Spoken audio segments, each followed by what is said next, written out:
कल राहुल गांधी केरल में थे, वायनाड में थे, कुछ संकेत वहां पर दे रहे थे। राहुल गांधी की तरफ से कहा गया वायनाड और रायबरेली दोनों ही मेरे फैसले से खुश होंगे, इसके लिए चिंता ना करें।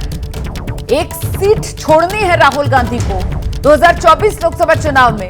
दक्षिण की वायनाड सीट, उत्तर से रायबरेली सीट, दोनों सीटों से राहुल जीत कर आए हैं और ऐसे में अब राहुल कह रहे हैं कि मेरे फैसले से रायबरेली और वायनाड दोनों खुश होंगे।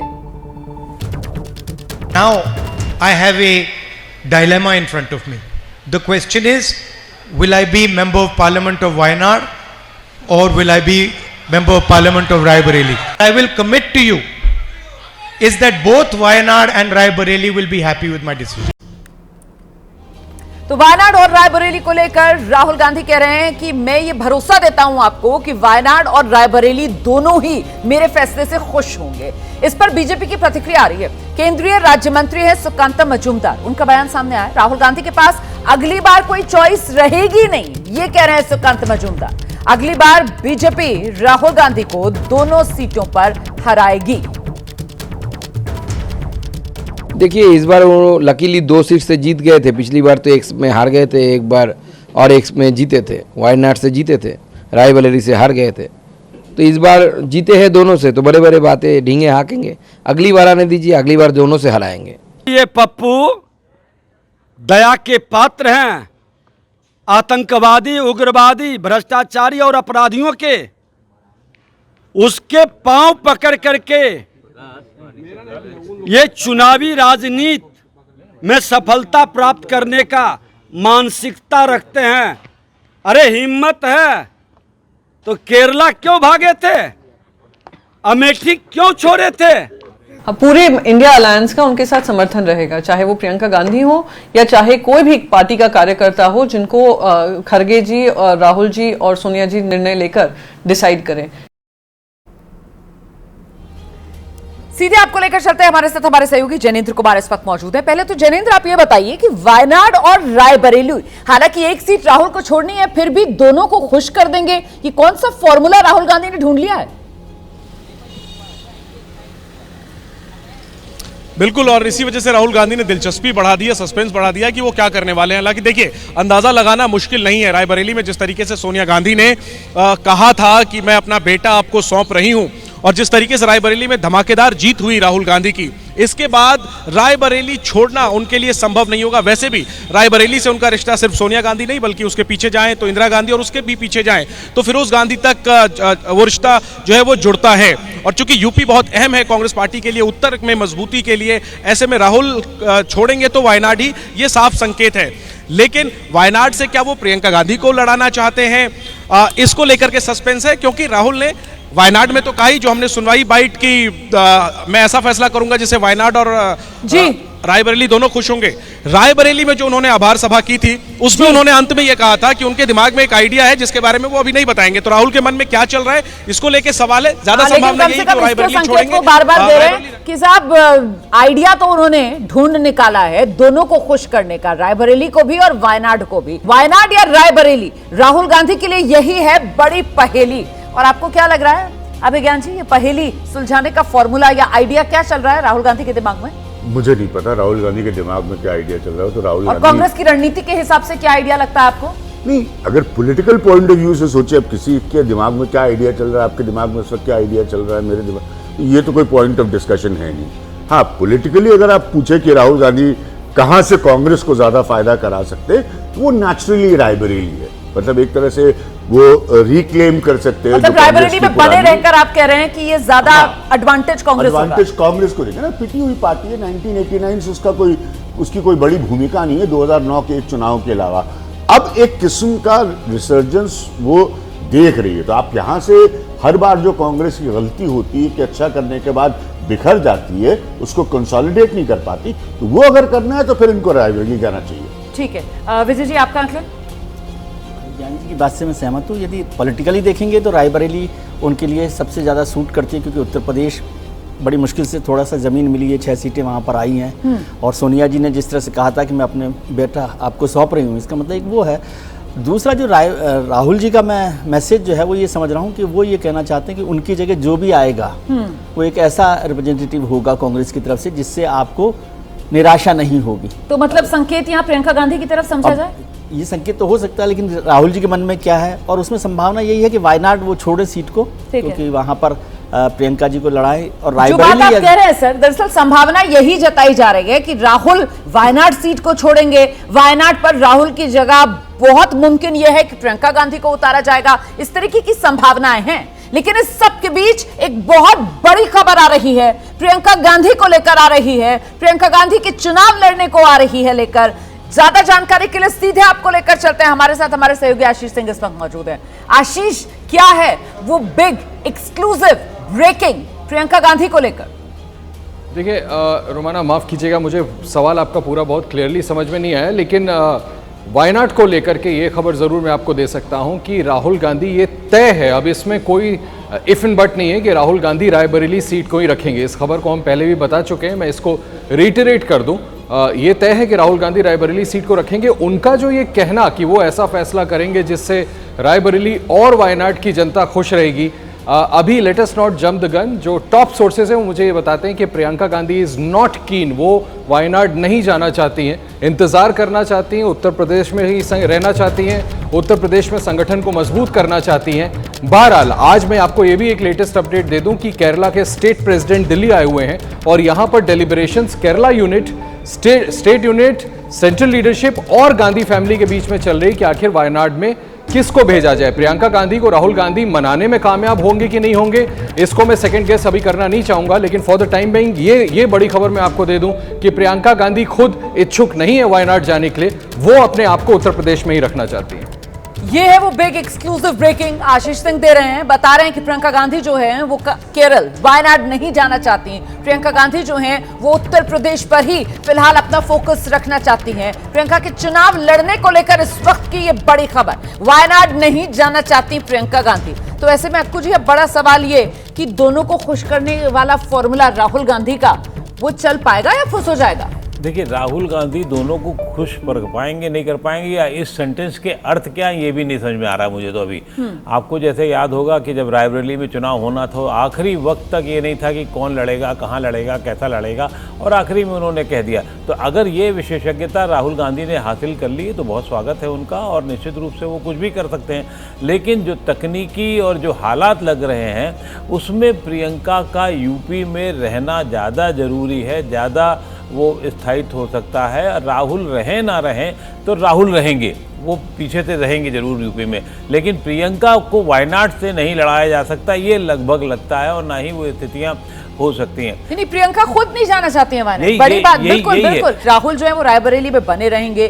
खबर ये आ रही है कि प्रियंका गांधी जो है वो वायनाड जाना नहीं चाहती हैं, वो फोकस अपना यूपी पर रखना चाहती हैं। तो फिर क्या होगा?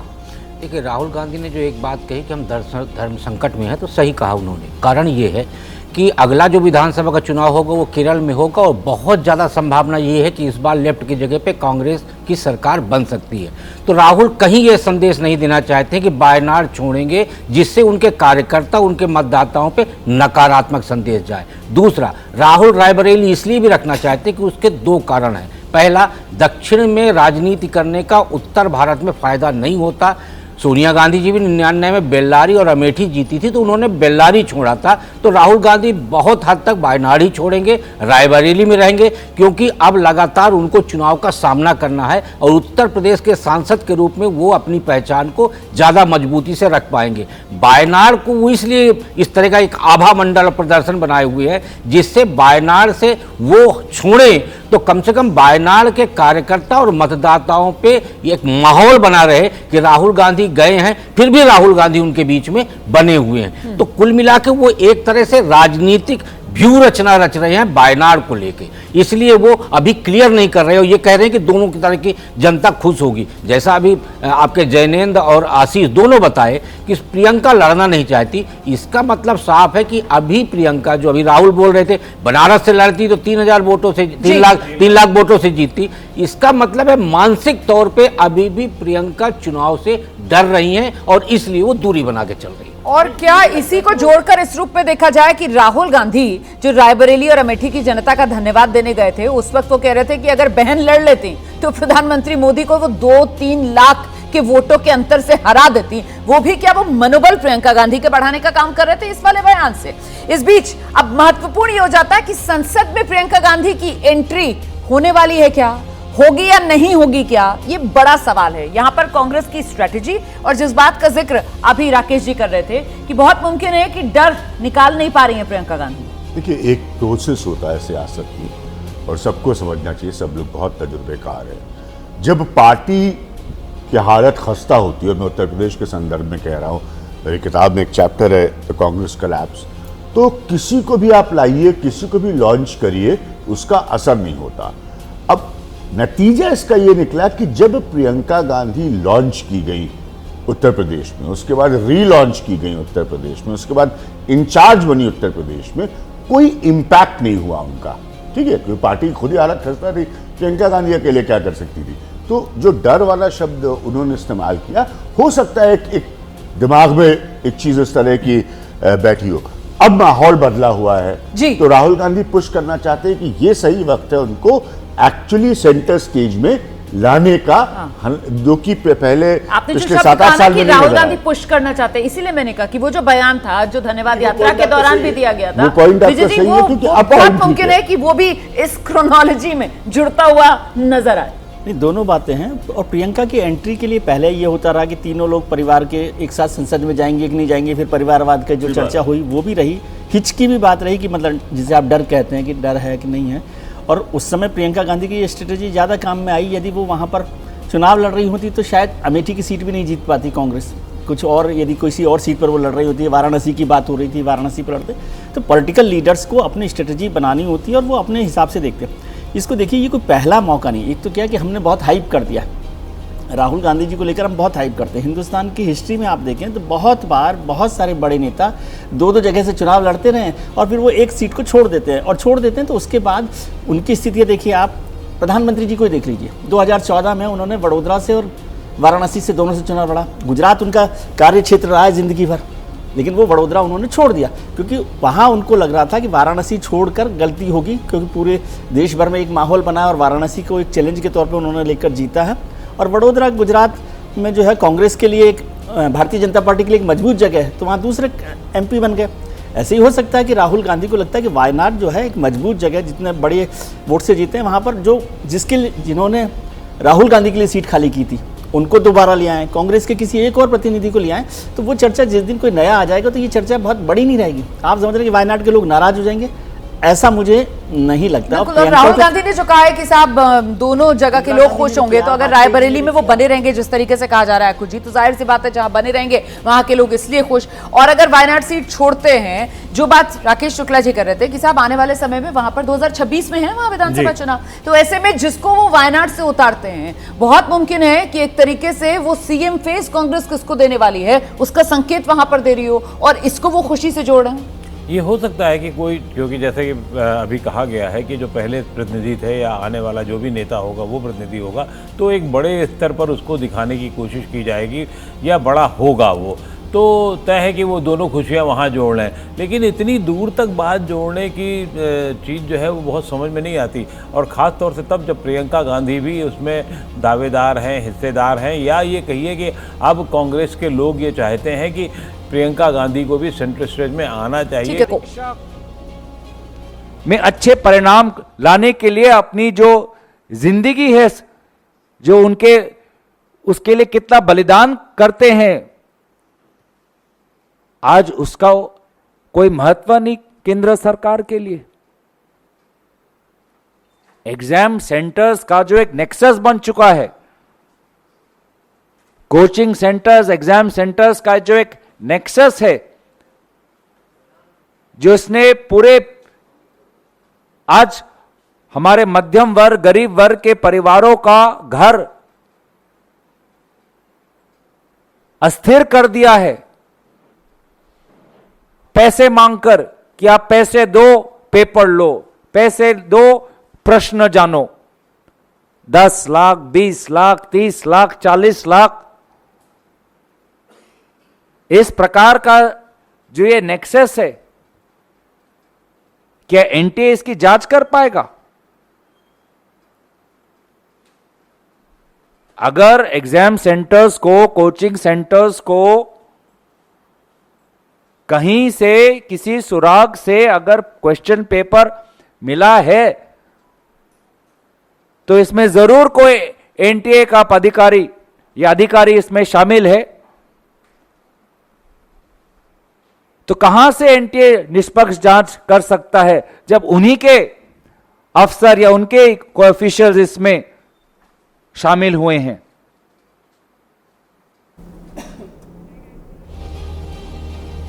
तो कांग्रेस को आप सुन रहे थे, कांग्रेस की तरफ से कहा जा रहा है कि साहब इसमें कहीं ना कहीं एनटीए का कोई अधिकारी शामिल है, पेपर लीक अगर हुआ है तो। लेकिन आपको बता दें कि देश के जो शिक्षा मंत्री हैं उनकी तरफ से साफ किया गया कि साहब पेपर लीक नहीं हुआ है, लेकिन जो गड़बड़ी हुई है उसको लेकर उन्होंने ये जरूर क्लियर किया कि इस मामले में जो भी दोषी हैं उन पर एक्शन लिया जाएगा, कार्रवाई होगी। सुनिए। तो मैं आपको स्पष्ट करूं, देयर इज नो करप्शन। ये जो एक वातावरण बनाई जा रही है कि बहुत बड़ा एनामोली हुई है नीट के संबंध में। पिछले दिनों में नीट में आपकी जानकारी के लिए बताऊं 24 लाख स्टूडेंट्स अपियर करते हैं। सुप्रीम कोर्ट के आदेश से ही कुछ साल पहले से एनटीए की गठन हुई है। पिछले दिनों में आज एनटीए लगभग 3 बड़े बड़े एग्जामिनेशन कराते, सक्सेसफुली कराती है। नीट, जेई और सीयूईटी। इतने बड़े देश में जब 13 लैंग्वेज में एग्जामिनेशन होगा, विश्व की कई देशों में एग्जामिनेशन सेंटर होगी, कई प्रकार के स्टूडेंट्स उसमें पार्टिसिपेट करते हैं। जो घटना हमारे सामने आई, निश्चित रूप में दोषियों को उसमें दंड दिया जाएगा। केंद्रीय रक्षा मंत्री राजनाथ सिंह मंत्रालय पहुंचे हैं, अपना कार्यभार संभाल रहे हैं। तो ये तस्वीरें आपके सामने हैं और साथ में उनके जो एमओएस बने हैं, जी बिल्कुल संजय सेठ उनके साथ में नजर आ रहे हैं। ये रक्षा मंत्रालय में एमओएस बनाए गए हैं। तो राजनाथ सिंह एक बार फिर से रक्षा मंत्रालय का जिम्मा उन्होंने संभाल लिया है। मोदी 2.0 में भी राजनाथ सिंह रक्षा मंत्री के तौर पर जिम्मेदारी निभा रहे थे और ये उस समय की तस्वीरें जब राजनाथ सिंह पहुंचे अपने मंत्रालय। तो देखिए किस तरीके से बाकायदा गुलदस्तों के साथ उनका स्वागत किया गया। तो रक्षा मंत्री के तौर पर राजनाथ सिंह ने कार्यभार संभाल लिया है। निरंतरता है, ये कंटिन्यूटी है। मोदी 2.0 में भी राजनाथ सिंह यही जिम्मेदारी संभाल रहे थे और अब एक बार फिर देश के रक्षा मंत्री के तौर पर कार्यभार संभालते हुए राजनाथ सिंह को आप देख रहे हैं। रक्षा मंत्री राजनाथ सिंह ने कार्यभार संभाल लिया है और इसके बाद रक्षा मंत्री की तरफ से बयान भी दिया गया है, सुनाते हैं आपको। प्रायोरिटीज रहेंगी और भारत की अभेद्य सुरक्षा और साथ ही साथ भारत की अजेय सेना और हमारे सैनिकों का कल्याण, ये हमारी प्रायोरिटीज में विशेष रूप से शामिल है। यानी हम चाहते हैं कि सशक्त भारत का निर्माण हो, आत्मनिर्भर भारत का निर्माण हो, ये हमारा उद्देश्य है। और साथ ही साथ रक्षा उत्पाद में हम आत्मनिर्भर बने, ये सबसे बड़ा उद्देश्य हमारा है।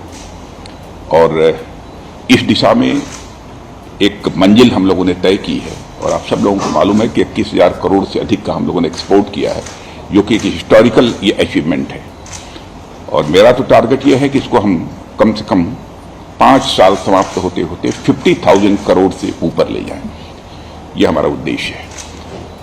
हमारी सेना का मनोबल पहले भी ऊंचा रहा है और आगे भी ऊंचा बना रहे। हमारी तरफ से पूरा प्रयत्न ही होगा, क्योंकि जिस शौर्य और पराक्रम का समय आने पर हमारी सेना ने परिचय दिया है और हमारी तीनों सर्विसेज, चाहे वो इंडियन आर्मी हो, चाहे वो इंडियन नेवी हो, चाहे इंडियन एयरफोर्स, उसकी जितनी भी सराहना की जाए वह कम है। और मैं कहना चाहता हूं अपने तीनों सर्विसेज की सेना पर मुझे गर्व है।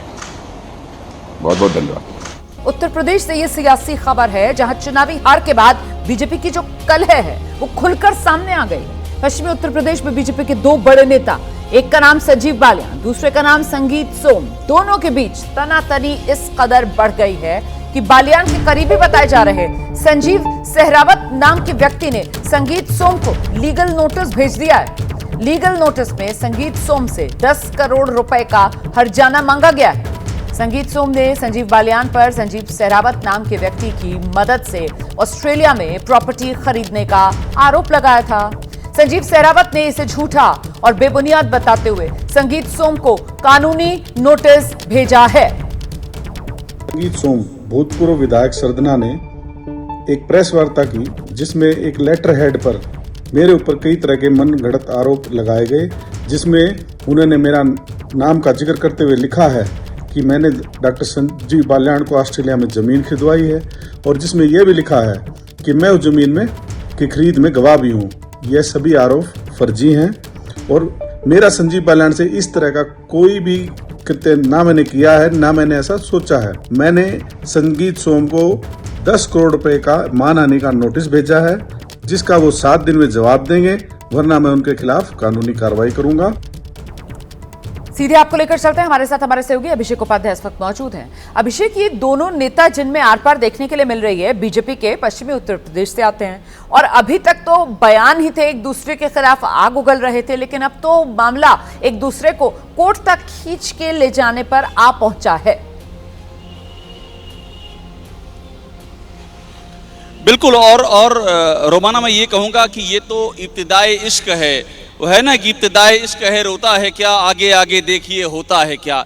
ये तो अभी इब्तिदा है, इंतहा कहाँ तक जाएगी इसका कोई ठिकाना नहीं है। और इसकी वजह मैं आपको बता रहा हूँ। देखिए, जिस समय चुनाव चल रहे थे उस समय संजीव बालियान की ओर से लगातार ये बात कही गई थी कि जो उनके यहाँ छत्री पंचायतें हो रही हैं, इनकी इजाज़त वहाँ कौन दे रहा है। छत्री पंचायतें संगीत सोम के कहने पर हो जाएं, मगर उनकी इजाज़त वहाँ दी जाए, ये किसका हाथ है, ये लगातार कहा जा रहा था। और ये बात संगीत सोम और संजीव बालियान की जो आपस की लड़ाई, इसमें तो अभी कई और भी मुकाम आने हैं। अभी संजीव बालियान दिल्ली और मुजफ्फरनगर दोनों जगह से बाहर गए हुए, मेरी उनसे बात हुई है, कुछ दिन में वो लौटेंगे, नए सबूत रखेंगे, संगीत सोम उसकी काट रखेंगे। लेकिन ये लड़ाई आगे तक जाएगी कि पीछे से रिमोट किसके हाथ में है, बात इस पर भी आएगी। और इस बारे में मेरी जानकारी ये कहती है रोमाना कि प्रदेश नेतृत्व को बता भी दिया गया है, समीक्षा जब होगी यूपी की उसमें भी ये बात सामने आएगी कि जो पूरी घटनाक्रम है इसका रिमोट किसके हाथ में है। बहुत शुक्रिया आपका इस तमाम जानकारी के लिए। देखिए, कुल मिलाकर अब सवाल ये बड़ा हो जाता है कि आखिरकार ये जो भीतर की कलह है, जिसको एक बड़ी वजह माना जा रहा है, जो उत्तर प्रदेश में बीजेपी को लोकसभा चुनाव में झटका लगा है, ये संगीत सोम वर्सेस संजीव बालियान, क्या गुल खिलाएगा ये घमासान, वो भी तब जबकि इस चुनाव में राजपूत वोटर नाराज है, राकेश शुक्ला जी, और यहाँ ये जो दो नेता हैं वो एक जाट और दूसरा राजपूत समुदाय से आता है। तो ये तो जाट वर्सेस राजपूत की लड़ाई और बढ़ाते हुए नजर आ रहे हैं बीजेपी में। देखिए, जाट वर्सेस राजपूत की लड़ाई का नतीजा उत्तर प्रदेश में भी देखने को मिला, राजस्थान में भी देखने को मिला। राजस्थान में जो सीटें भारतीय जनता पार्टी हारी, उसका मूल कारण यही था कि जाट नाराज था कि राजपूतों के कारण हमारा नुकसान हुआ है, और राजपूत नाराज थे कि जाटों को ज़्यादा महत्व दिया जा रहा है। और वहाँ 11 सीटें हार गई भारतीय जनता पार्टी लोकसभा का। अब आप उत्तर प्रदेश में आएंगे तो पश्चिम उत्तर प्रदेश का जो सबसे बड़ा नुकसान हुआ है, वो नुकसान का कारण जाट और राजपूत के विवाद का ही था। जबकि यहाँ गठजोड़ बनाया गया था और आरएलडी में जयंत चौधरी को लाके कि सपा के साथ जाट जाएगा नहीं, राजपूत और जाट का गठजोड़ रहेगा और यहाँ पे क्लीन स्वीप करेगी 19 और 14 की तरह। लेकिन राजपूत और जाट के विवाद से ज़्यादा महत्वपूर्ण ये है कि संजीव बालियान और संगीत सोम के बीच में कभी भी गांठ नहीं बैठी। जब विधानसभा चुनाव हुआ तो संगीत सोम ने कहा कि हमें हराने में संजीव बालियान का हाथ था, और वो विवाद भी चरम तक पहुंचा था। और अब संजीव बालियान के हारने पे संगीत सोम पर ठीकरा फोड़ा जा रहा है। तो ये विवाद के केंद्र में कौन है, जैसे अभी अभिषेक बोल रहे थे, सच्चाई ये है कि इसमें रिमोट कौन है, संरक्षण देने वाला कौन है, जो संगीत सोम का मनोबल बढ़ाया है, वो महत्वपूर्ण है, वो नाम आ। जल्द से जल्द इस समस्या का समाधान निकले, इस घमासान पर रोक लगे, क्योंकि आने वाले समय में तो अब विधानसभा चुनाव के लिए भी पार्टी को कर तैयारी शुरू करनी होगी। दोनों पॉइंट उन्होंने रखे बहुत इंपॉर्टेंट है रोमाना, क्योंकि आपको वेस्टर्न यूपी की आपकी सक्सेसेस को देखते हुए अतीत की तो बहुत अहम इलाका है। दूसरा ये बात आज दोहराना बहुत ज़रूरी है कि संजीव बालियान और संगीत सोम की वाकई कभी नहीं बनी। और बीजेपी के तमाम स्थानीय लेवल पर, उसके बाद वो दिल्ली में भी चर्चा हुई, लोग चाहते थे कि एक बेहतर कोऑर्डिनेशन हो जिससे कि ये पूरा सेटअप जो बीजेपी क्रिएट करना चाहती थी अपने लिए वेस्टर्न यूपी में वो कारगर हो, और बार बार उसको इस झगड़े ने पंचर कर दिया। तो ये बीजेपी की बहुत बड़ी प्रॉब्लम होगी जो डायरेक्टली, मैं साफ साफ कह दूं, डायरेक्टली सेंट्रल लीडरशिप को एड्रेस करना होगा, ये स्थानीय लेवल पर नहीं हो सकती। आप ले आए सेंट्रल लीडरशिप को, क्योंकि मेरा अगला सवाल यही था विजय जी, मतलब ये जिस तरीके से आपस में लड़ रहे हैं और बाकायदा मीडिया के सामने आकर बयान दे रहे हैं, ये तो सीधे सीधे केंद्रीय नेतृत्व इनको काबू नहीं कर पा रहा है। ये तो उसकी नाकामी, ये तो उसकी नाकामी को भी यहाँ पर रेखांकित कर रहे हैं। मतलब जो सेंट्रल लीडरशिप है वो इन्हें कंट्रोल भी नहीं कर पा रही है।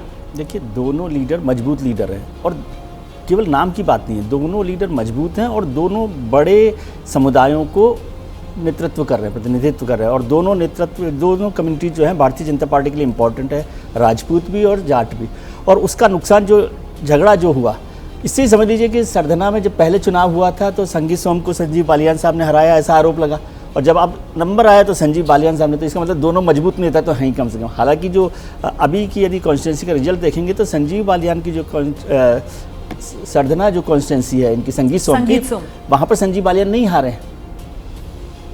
ये आरोप लगाना गलत होगा उनके लिए। तथ्यों के तौर पर देखें तो सरधना में तो भारतीय जनता पार्टी को लीड मिली है, कोई नुकसान उस तरह से नहीं हुआ, लेकिन सेंट्रल लीडरशिप में कुछ लोगों का संरक्षण अलग अलग नेताओं को मिला हुआ है। संजीव बालियान को टिकट को लेकर भी बहुत बहस हुई थी, उस पर भी चर्चा काफ़ी हुई, और नुकसान आप देखिए, ये तो हार गए सीट। गाजियाबाद उत्तर प्रदेश की सबसे ज़्यादा मार्जिन वाली सीट थी पिछली बार जब वीके सिंह साहब वहाँ पर थे, 5 लाख से ज़्यादा वोट थे, 5,20,000 की करीबन।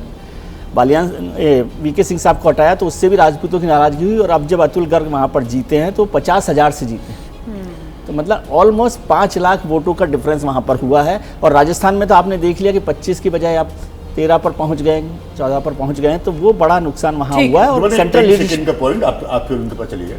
सबसे जो चीज़ मुझे हैरानी होती है इसको देखते हो, और यही संरक्षण की बात दोनों लोगों ने बिल्कुल सही कही, क्योंकि बड़ा पुराना है ये संगीत, कोई नई बात नहीं है, संजीव बालियान मसला। तो आप चुनाव का इंतजार नहीं करते टू सॉल्व इट, आप मतलब इतना आपको एंटिसिपेशन होता है सियासत में कि आप पहले उसको निपटाने की कोशिश करते हो। तो बहुत पुराना मसला है, लेकिन इस बार तो खुलकर सामने आया है ना, और खुलकर सामने न सिर्फ आया है बल्कि इससे नुकसान भी पहुंचा है। तो ऐसे में ये कहीं ना कहीं जो केंद्रीय नेतृत्व है उसकी कमजोर होती हुई पकड़ पार्टी पर वो भी दिखा रहा है, कमजोर होती हुई पार्टी पर भी पकड़ दिखा रहा है। और दूसरा साफ साफ ये भी है, योगी आदित्यनाथ जिस राज्य के मुख्यमंत्री हैं, जिस जाति को वो भी एक है उनका, ऐसा नहीं कि वो बिल्कुल ही साधु वाला हिसाब किताब हो जा रहा है, तो वहाँ संगीत सोम को अगर ठीक से संरक्षण नहीं मिल पा रहा, या इसके पीछे ये कि संगीत सोम के पीछे एक लॉबी लगातार लगी हुई है जो उनको किनारे करे। जहाँ तक संगीत सोम सिर्फ एक विधानसभा के नेता नहीं है, वो आसपास के इलाके में और जो वो तो हिंदुत्व के पोस्टर बॉय के तौर पर रहे हैं, तो इसलिए वो बहुत महत्वपूर्ण है। उसी तरीके से उनको तो कोशिश इस पूरे प्रकरण में पिछले 5-7 साल में यही हुई है कि संगीत सोम को किस तरीके से निपटाने की बात की जाए।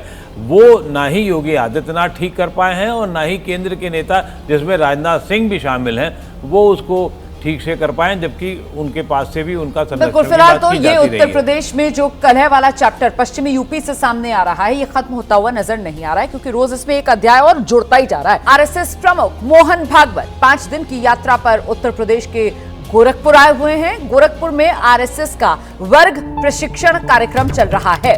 आज मुख्यमंत्री योगी आदित्यनाथ भी गोरखपुर आ सकते हैं।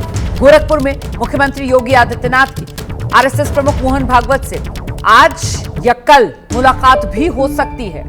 इसको लेकर और क्या जानकारी सामने आ रही है, सीधे आपको लेकर चलते हैं। हमारे साथ हमारे सहयोगी वीरेश पांडे इस वक्त मौजूद हैं। वीरेश, कुछ जानकारी मिल पा रही है क्या? ये मुलाकात योगी आदित्यनाथ और आरएसएस प्रमुख की तय हो गई है? अगर हाँ तो कब होगी? देखिए, अगर अतीत की बात करें तो जब भी गोरखपुर में मोहन भागवत रहे हैं तो हमेशा योगी आदित्यनाथ, एक प्रोटोकॉल भी है, उन्होंने मुलाकात की है।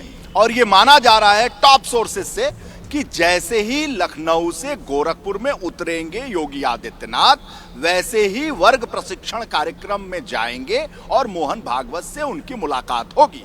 क्योंकि गोरखपुर में कल एक डेवलपमेंट की मीटिंग ले रहे हैं मुख्यमंत्री एनेक्सी में अधिकारियों के साथ, इसलिए आज शाम लखनऊ से वो गोरखपुर जा सकते हैं क्योंकि उस मीटिंग के लिए उन्हें जाना है। और ऐसे में एयरपोर्ट से सीधे ऐसा माना जा रहा है कि वो मोहन भागवत के पास जाएंगे और जाएंगे तो जो मौजूदा राजनीतिक हालात हैं उस पर उनकी बात होगी। और आपने कहा कि समय मिला या नहीं मिला, तो अब तक ऐसा नहीं हुआ है कि गोरखपुर में मोहन भागवत हों और योगी आदित्यनाथ उनसे जाकर न मिले। और ये कोई भी राज्य ऐसा नहीं होगा क्योंकि पितृ संगठन है मोहन भागवत, उसके मुखिया हैं संघ, और ऐसे में जिस भी प्रदेश में वो जाते हैं वहां का जो मुख्यमंत्री है वो जरूर जाकर मिलता है। और अगर हम संगठन की बात करें तो ये एक प्रोटोकॉल भी होता है, उस प्रोटोकॉल का निर्वहन योगी आदित्यनाथ सदैव करते रहे हैं,